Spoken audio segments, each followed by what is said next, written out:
What's going on? My name is Chris Rodriguez.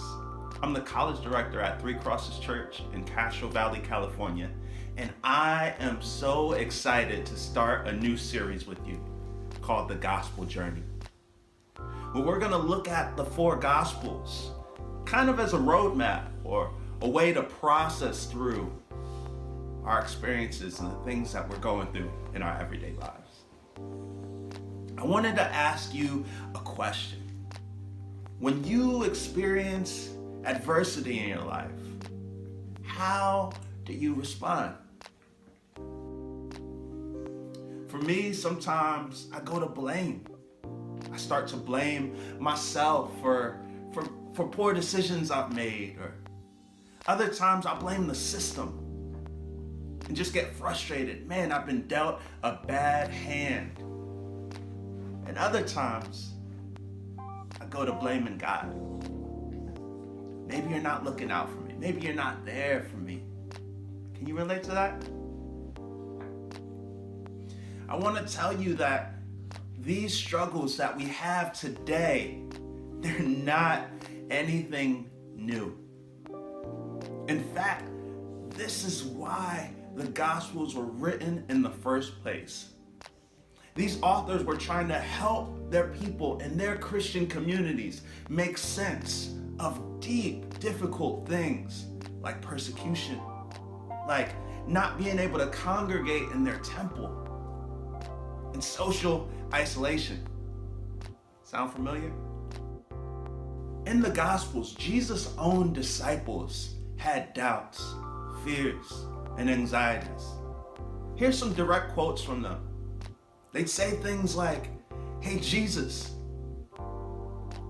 why are you sleeping? Do you not care about us?" Or, "Jesus, if you were here, my brother wouldn't have died." Jesus' own cousin even said, "Hey, Jesus, are you really who you said you are?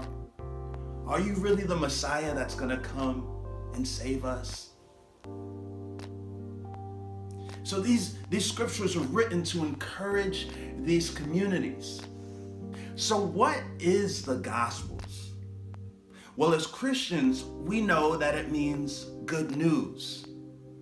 But what we don't seem to grasp is that for these writers to say that we are proclaiming the good news of Jesus Christ, that was radical, politically and socially.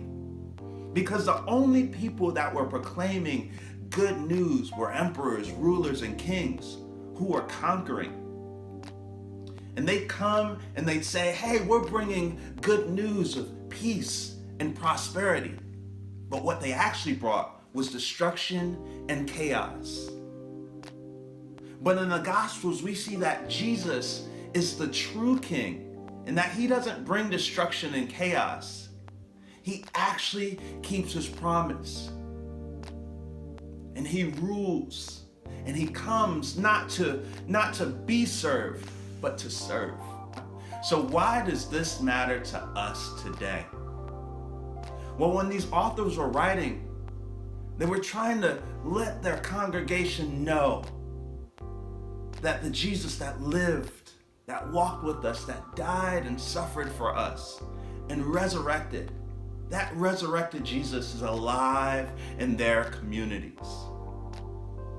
Today, I want to tell you that no matter what circumstance we're going through, that same Jesus is alive and living and breathing and giving us wisdom and giving us courage to deal with the struggles of our lives today. So I'm excited to be on this journey with you. Hey guys, what's going on? Chris Rodriguez here, and I just got done with a crazy quarantine workout, so I'm a sweaty mess, but I wanted to remind you to join us for our Zoom small groups. We meet Sunday night at 7 p.m. Pacific Standard Time. Hope to see you there. The link will be in the description below.